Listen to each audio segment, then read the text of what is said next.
ID the Future, a podcast about evolution and intelligent design. Welcome to ID the Future. I'm Andrew McDermott. Today, philosopher of science Dr. Stephen Meyer concludes his conversation with Praxis Circle's Doug Monroe. In this last section of a multi-part interview, Dr. Meyer explains why theistic evolution, the belief that God used the evolutionary process to create, is an incoherent position to take on the origin and development of life. There's no need, Meyer says, to attempt to reconcile theistic belief with a dying theory. Meyer also discusses the topic of miracles. He thinks David Hume's classic argument against miracles is weak, and goes on to explain how miracles demonstrate the independent action of a conscious agent and why they don't violate the laws of physics. It's an intriguing conclusion to a wide-ranging conversation. Let's join host Doug Monroe again with Dr. Stephen Meyer. I would like a little comment between the Newton and Leibniz of our day today, and that's the dispute, if you can call it that, between you and Francis Collins about the extent of evolution applying to things. Could you give a layman's comment there? There are different views of biological origins within the religious community, within the Christian community, within the broader theistic people who hold a theistic worldview. And one of those views, which is different than the view I hold, is the view of theistic evolution. And that's the idea that God in some way used the evolutionary process to create life, to create the new forms of life. Wasn't that the church's sort of original approach to when it came up? Not really, because the evolutionary theory only dates from the 19th century. Okay. And so there are figures I'm sorry to interrupt you. Well, that's okay. In any case, so theistic evolution is sometimes a little bit difficult to define because there are many different versions of it, but roughly speaking, it's the idea that God used the evolutionary process to create. And it sounds kind of innocuous, it sounds sort of commonsensical, but it has three main problems with it. There are scientific problems associated with it, there are philosophical problems associated with it, and there are theological problems. The scientific problem is very simply the one we just covered, and that is that if the mutation natural selection mechanism, the main mechanism cited by evolutionary biologists, is itself lacks creative power, then it's incoherent to claim that God used that to create. And in other words, the theistic evolutionists have been involved in kind of trying to reconcile what they regard as mainstream evolutionary biology with their religious beliefs, not realizing that mainstream evolutionary biology itself is beginning to recognize problems that are that make that synthesis unnecessary. Okay, and I would say actually that for at least 40 years now, maybe longer. I mean, in 1980, Stephen Jay Gould said that neo-Darwinism is effectively dead except as textbook orthodoxy. People have known now for a very long time about the problems associated with the creative power of natural selection and random mutation. I explained several more than the ones we talked about already in this interview in Darwin's Doubt. And this Royal Society conference and other events of biologists who call themselves sort of third way. They don't want to endorse intelligent design, but they know that neo-Darwinism is dead. One of the biologists at the conference in London said, criticism of neo-Darwinism is now so early 90s. In other words, it's passé even to criticize the theory. So there's a disparity between what our students are being presented and what even people in the field of evolutionary biology know. All of which is to say, why are prominent professors at Christian colleges or prominent scientists associated with groups like BioLogos working so hard to try to reconcile their Christian or theistic beliefs with a dying theory, with a theory that lacks a creative mechanism for explaining the origin of new forms of life? So that's the scientific problem. The logical problem or philosophical problem is that Darwin conceived of the mechanism of natural selection acting on random variations as a purely undirected, unguided process. And the reason for that was that he was trying to explain the appearance of design in living organisms without invoking an actual designing agent. And so he came up with this mechanism that was a kind of designer's substitute mechanism. Well, if the mechanism of mutation and selection is natural as opposed to intelligently guided, and that's how it was formulated, then how is that logically compatible with the idea that God is guiding the evolutionary process? If God is guiding an unguided process, it's no longer unguided. Now, if you ask the evolutionary biologists if they think that the mechanism is guided or unguided, they get famously, if you ask the theistic evolutionists if they think it's guided or unguided, they get kind of famously ambiguous and will say, well, it might be guided, or they'll often say it isn't guided. If they say it isn't guided, they've got a flat-out contradiction. If they say it might be guided, they have such an ambiguous theory as to not really warrant critiquing it, because it's not really a theory at all. It's not really telling us what is the true causal agency that's responsible for the origin of new forms of life. And then I would argue there are theological problems, but we can set those aside for now. Yeah, but that's a big argument among scientists and theologians. But at least you both believe in God having some role, Well, I think the main problem with the theistic evolutionary position is it's not at all clear what role the theism plays. What role it is. Is that just a rhetorical add-on, or is God actually doing something that makes a difference scientifically? Right. And typically the theistic evolutionists will say, no, the design of the creator is not detectable scientifically, which means that their science is identical to that of the materialists. Yeah. We've talked. I'm going to get to sort of a bottom line question of you as a Christian, and maybe a different order. We're making the turn to the last page, Steve. So you're doing awesome, and I just can't thank you enough. And why don't you get a glass of water here? How do you think of the resurrection? I know you think it's possible. If you want to comment on that, and how do you think of it? If I could put a picture on it. As I think about it, I don't know any other way to think about it except for the last scene in The Passion of Christ, the movie, that I forget who the director was, but Mel Gibson, yeah. Where he's in the tomb and something happens and it opens up and he walks out. I don't know how else to think of it, but what do you have? Well, it's a big question. For me, as a philosopher, too many facets. But yeah. I know you've been asked that before. I don't think that miracles violate the laws of nature. I think that's a misconception, again, about what the laws of nature do. They describe patterns of regular patterns of occurrence in the physical world, but there is, with a law of nature, always a ceteris paribus clause, all other things being equal. In particular, a clause that says, provided there is no interfering conditions. So if I were to analyze the movement of billiard balls on a table, or pool table, I guess, and I know the law of momentum exchange, and I know the initial conditions that are in play, what the force is when ball A hits ball B at angle X, I can predict the outcome as a physicist, in theory at least. But if when the cue strikes the ball, somebody shakes the table, then all bets are off. That doesn't mean the law of momentum exchange has been violated. It means that someone has introduced into that physical system a new chain of cause and effect. And I think biblically miracles are conceived of as acts of God, acts of a personal agent. In the Exodus account, it says that and the Lord caused an east wind to blow. Now, it may not be the ordinary thing for walls of water to stand up, but a sufficiently strong force, even produced by wind, might be capable of doing that. In other words, but the philosophical point is my low-lying property on the bay will agree with that. There you go. But the point is that if an agent acts in a otherwise closed physical system, you may get unexpected outcomes without the laws that apply to that physical system being violated.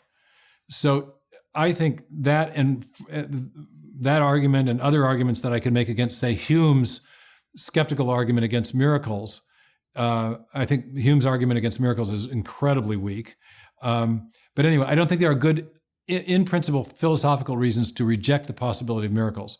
Miracles are fundamentally acts of God. They are impossible if there is no God to act. The prior probability of miracles on given scientific materialism is 0.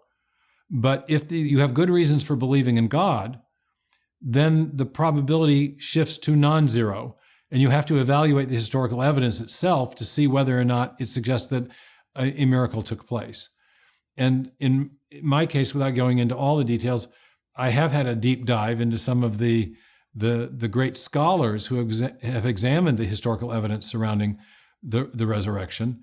And I would name 4: Wolfhart Pannenberg, his student, William Lane Craig, Gary Habermas, and N.T. Wright. Habermas has some extraordinarily persuasive videos online. N.T. Wright wrote the magisterial 700-page volume, The Resurrection of the Son of God. And I think that... is that the gold standard, would you say? I think they're all... They're all Craig's PhD dissertation, which cost me $150, it's probably with Edwin Mellon Press. I remember when I got it. It's a fantastic piece of work. So they're all very... there's some very profound scholarship on this. And there's 2 different ways of arguing for the resurrection. One is called the minimal facts argument, another called the maximal facts argument. I actually think they both work. I think the historical evidence is surprisingly strong when you get into it. Well, we interviewed Eben Alexander, who was he was a brain surgeon. The Proof of Heaven, that was a bestseller. Oh, right. 2012. Oh, I know him because his books are always ranked ahead of mine on the Amazon rankings in science and religion. Oh, well, that guy has done really well. Yeah. Well, he's done well, but he died and came back to life. As you know, he would say his brain was truly dead and gone and deteriorated for about 5 days, and he somehow that brain got put back into shape, and he is as sharp as he ever was, and he went from being a materialist to he's beyond he's not a dualist. He believes this is all consciousness. That's really where he is, and. So he's sort of a Berkeleyan idealist. Yes, definitely. Okay. Definitely. Yeah. But he's a scientist like you, and he's done his very, very best, especially in his last book, which isn't selling as well as Proof of Heaven. That was just about his experience. He's done his very best to investigate science, and that's where he's come out. So my way of saying that, everything's a miracle. I'm a miracle. My consciousness, this, matter and energy, miracle, So... well, I do want to say that the natural world, the natural entities have real causal powers associated with them. So I do think that we actually detect God's special action. I think those causal powers are a consequence of God's creation and his upholding the fundamental laws of physics and chemistry. But I do think we detect God's special agency against the backdrop of what nature ordinarily does. And so I think distinguishing between 2 powers of God, as the medieval theologians did, between his ordinary power of sustaining and upholding the regular concourse of nature and his special action, where he acts as an agent within the matrix of natural law that he otherwise sustains and upholds, is a good way to think about nature. It's a good theology of nature, if you will. Okay, well, that's a lead into the next question, a little bit about, we haven't talked about the Cambrian explosion. That was new to me maybe 5 years ago. How did that happen somehow in your mind in a way like the resurrection? It just God, before man was around, could see it? Or, how would that, how would those beings be created? The answer to that is we don't know. That I think there's gravity, right? There's an asymmetry in science often between prediction and explanation, and this is a slightly different asymmetry, but it's the asymmetry between our ability to detect the activity of an agent and being able to understand how mental agency affects matter. No one has any idea about how mental agent. Well, we may have ideas about it, but we do not have an adequate explanation of how mental agency affects matter. And that applies to divine agency and as well as human agency. You and I are communicating with each other using words right now, but we're actually modulating acoustic signals and sending them across a room. Our ears are picking them up. They're sending us a signal to our brains. Our brains are processing that, and somehow our minds are interpreting that signal, and we're understanding each other. All that was initiated by, in my case, a desire to communicate something to you. So my mind, through conscious deliberation, my mind of which I'm aware through direct introspective experience, has causal powers of which I'm aware, but I don't really know how the mental realm affects the physical. And so we can't really answer the question, well, how did God... We can see evidence of the activity of mind in an event like the Cambrian explosion. For one thing, we have a massive increase in the amount of information in the biosphere in a fairly narrow window of time. And I think the increases of information are, in our experience, solely produced by mental agents. Therefore, we have evidence of mental agency in the history of life. That's a radical conclusion, but one I think that follows from the evidence and our knowledge of cause and effect. But going the other direction is difficult. We don't really know how, presuming it was the mind of God, how God's mind affected matter. The scripture uses metaphors like the Spirit of God brooded over the waters. Well, we don't get a full account. Is it fair to say, I'm asking a leading question? But I guess the payoff point there is that just because we don't know how mind affects matter in the forward direction, if the causal arrow is running in that direction, doesn't mean that we can't retrodict or detect the activity of mind in the reverse direction from the distinctive effects that we know only minds produce.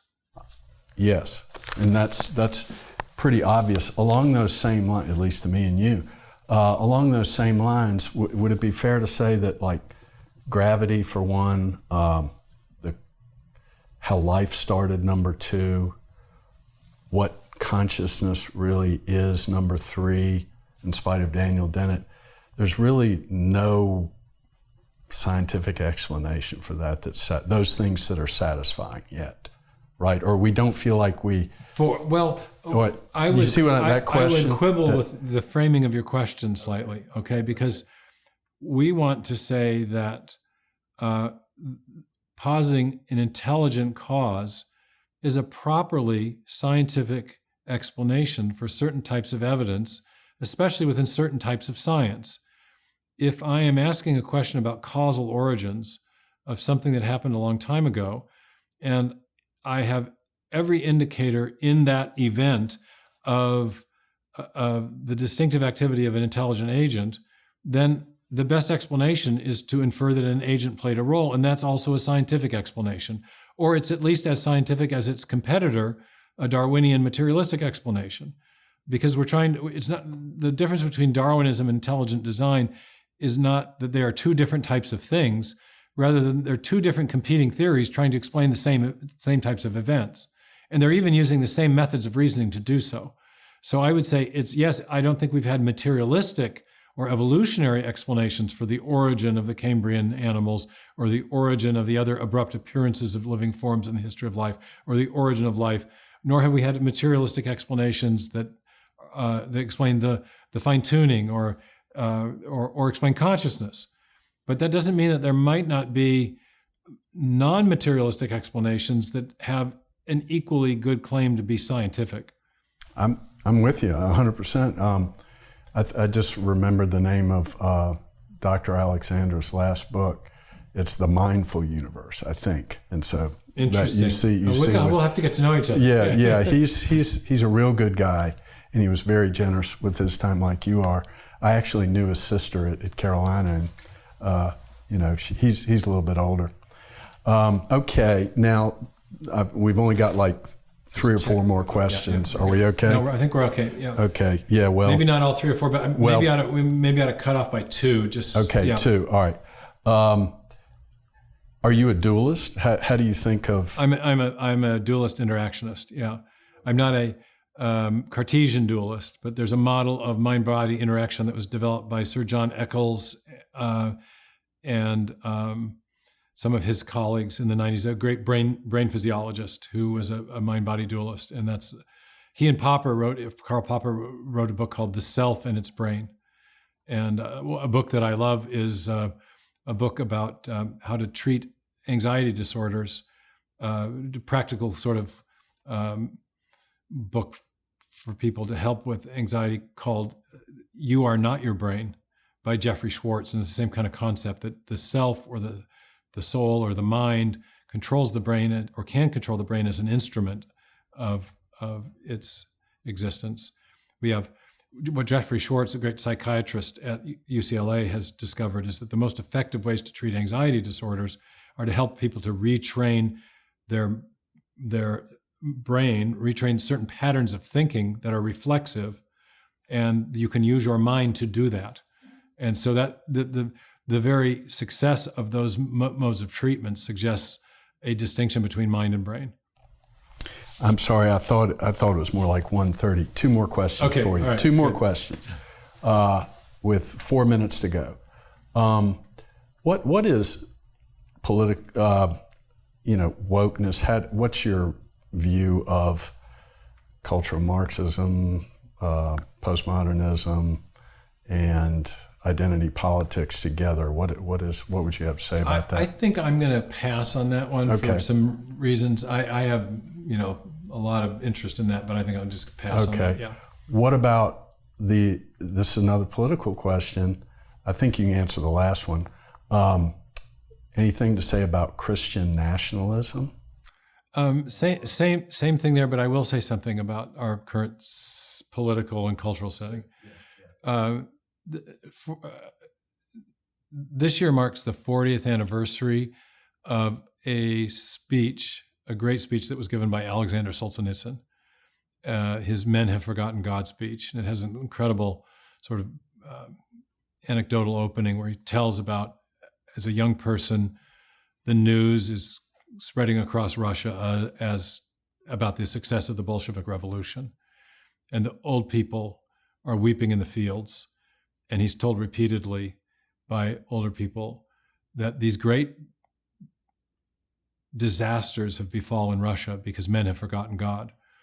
And I think we're facing a situation in our culture where we have a lot of disasters that are beginning to befall us. We have these, almost every third day, evidence of a brawl somewhere.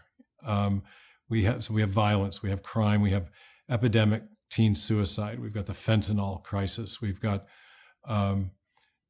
epidemic levels of anxiety in the culture. A lot of things in our infrastructure are not working, our politicals, and we have, anyway, you could enumerate, right? And some of them can be directly traced to a loss of belief in God and the moral convictions that go with that. I think certainly the crime epidemic can be. I think the loss, from my own experience, I'm incredibly sensitive to the experience of angst that a lot of young people have. I don't think it's just anxiety about future prospects. A lot of the anxiety of the teen suicide is taking place amongst kids that are coming from very affluent homes. It's more of a metaphysical anxiety. It's a quest for meaning that's not being satisfied. And so I think that if there is a hope for our country to reverse these trends that so many people find are disturbing, it is in the re-embrace of our belief in God. Our whole system of human rights was based on the idea that all men are created equal and endowed by their creator with certain inalienable rights. There was this idea of intrinsic dignity that informed the whole Western tradition. And we had dignity because we had been made in God's image. And that dignity meant that even that we had rights that even the state could not take away. And so I think we're at a pivotal moment in our culture where there is a lot of pain.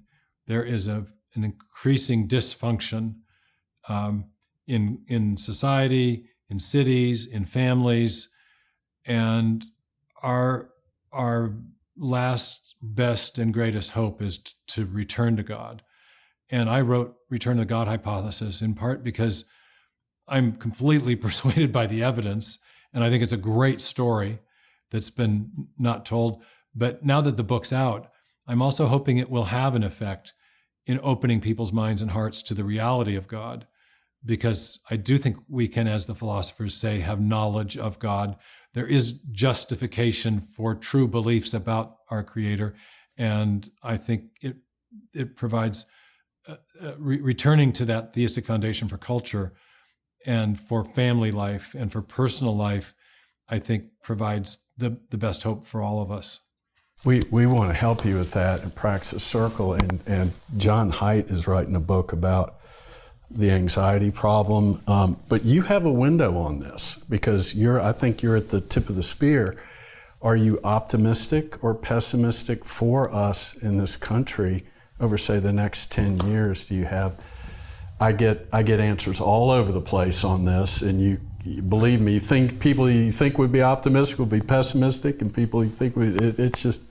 I'm agnostic and pray every day about the cultural moment. You're just staying in the now. Yeah. Okay. Yeah. Well, thank you very much. I just it's the shortest answer I gave you all day. Well, no, but this has just been an honor and a privilege to speak with you about this. Thank you so much. Thank you. That was Dr. Stephen Meyer with host Doug Monroe discussing the problems with the theistic evolution perspective on the origin and development of life on Earth, and sharing his view on miracles. This exchange originally aired on the Building Worldviews podcast, and we're grateful to Praxis Circle for permission to share it at ID the Future. Look for previous segments of this interview in separate episodes. As always, you can learn more about Dr. Meyer's books, videos, online courses, and more at his website, stephencmeyer.org. That's stephencmeyer.org. And before we go today, Dr. Meyer has one more thing to share with us. Hi, this is Steve Meyer, and I want to thank you for being a regular listener of the ID the Future podcast. We appreciate your interest in intelligent design and the work we're doing to develop the case for the theory of intelligent design. And I'd like to encourage you, if you find these broadcasts edifying, intellectually or otherwise, to become a regular financial supporter of the work of the Center for Science and Culture. You may know that we depend entirely on private donations. We don't get any federal money. We don't get government money for our scientific research program. And if you find the work that we're doing interesting, we'd be awfully grateful if you'd consider becoming a partner in that work by providing whatever you're able to ensure that that work goes forward. To give, go to discovery.org/ID/donate. That's discovery.org/ID/donate. Thanks so much. Visit us at idthefuture.com and intelligentdesign.org. This program is copyright Discovery Institute and recorded by its Center for Science and Culture.